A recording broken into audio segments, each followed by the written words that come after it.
கடலிலே குதித்து முத்தெடுக்காமல் வெளியிலே வந்தால் கடலிலே முத்து இல்லை என்ற அர்த்தம் அல்ல, நம்முடைய முயற்சியிலே குறைவு என்றுதானே அர்த்தம். ஒரு புராணத்தில் உள்ள ஒரு சம்பவத்தை இந்த முயற்சி என்றால் எப்படி என்று நாம் தமிழர்களாகிய நமக்கு புரிய வைப்பதற்காக நான் இதனை கூறுகின்றேன். பரமசிவன் சங்கெடுத்து ஊதுனா வருண பகவானுடைய காதுல சங்கு சத்தம் பட்டா மழை பொழியும். இது ஒரு ஐதீகம். ஒரு முனிவர் பரமசிவன்ட்ட இருந்து ரொம்ப ஒரு பெரிய தவம் இருந்து ஒரு வரத்தை வாங்கிறார். என்ன வரம் வேணும்னு பரமசிவன் கேட்கிறார். நான் கேட்கும் போது கொடுன்ட்டாரு முனிவர்.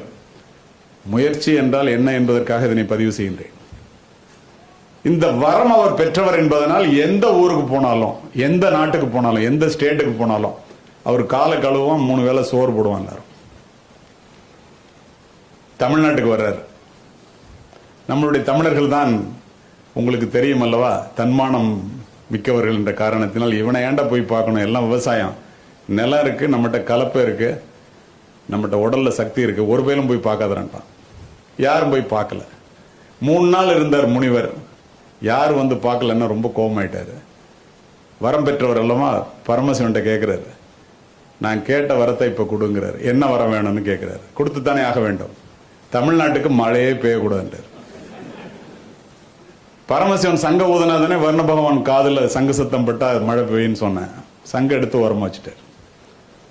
ஒருத்தனா உள்ள போனவெல்லாம் நின்றுட்டான். மழையில் உழுது என்ன பிரயோஜனம்? ஒருத்த மட்டும் விடாம தன்னுடைய முயற்சியை கைவிடாமல் தினமும் போய் உழுதுட்டு இருக்கான். நாரதர் மேல இருந்து பாக்குறார். நாரதர் கலகம் நன்மையில் முடியும் அல்லவா, கீழே வர்றாரு. ஏண்டா நீ என்ன முட்டாளா, மழையே இல்லை, எல்லாரும் உழல, நீ மட்டும் ஏன்டா உழுதுட்டு இருக்க? அவன் சொன்னான், நான் என்னுடைய முயற்சியை கைவிட மாட்டேன். செஞ்ச தொழிலை விட்டவனும் கேட்டான், செய்யாத தொழிலை செஞ்சவனும் கேட்டான்டா. இதை விட்டா எனக்கு உழவு தொழில் மறந்து போயிடும், உன் வேலையை பாருன்ட்டான். நேரா பரமசிவன்ட்ட போனார் நாரதர்.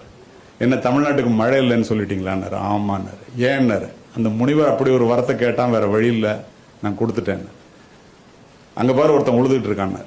பரமசிவன் கீழே பார்த்தாரு. ஒருத்தன் மட்டும் உழுதுட்டு இருக்கான். அவர் நாரதர்கிட்ட கேட்டார், ஏண்டா வேணா முட்டா பேல மழையே இல்லை, ஏண்டா உழுவுறான்? உடனே நாரதர் சொன்னார், அவன் முட்டாளான்னு நம்ம முட்டாளான்னு தெரியல, ஏன் அப்படி சொல்றேன்னாரு. அவன்கிட்ட போய் நான் கேட்டேன், முயற்சியை கைவிட்டா, செஞ்ச தொழிலை விட்டா அவன் கெட்டுருவான்னு சொல்றான், அதனால உழுவுறான், நான் மறந்து போகாம இருக்கிறதுக்காக போயிட்டாரு. பரமசிவன் ஒரு நிமிஷம் யோசித்தாரு, ஏண்டா நம்ம தொழில் சங்கு ஊதுறதாச்சே, நம்ம சங்கே ஊதலையே, ஓரமா எடுத்து வச்சுட்டுமே, இது ஊதுமா ஊதாத அந்த சங்க ஊதி பார்ப்போம்னு பூன்னு எடுத்து ஊதுனாரு. வர்ண பகவான் மழையே பொழிஞ்சிட்டான்.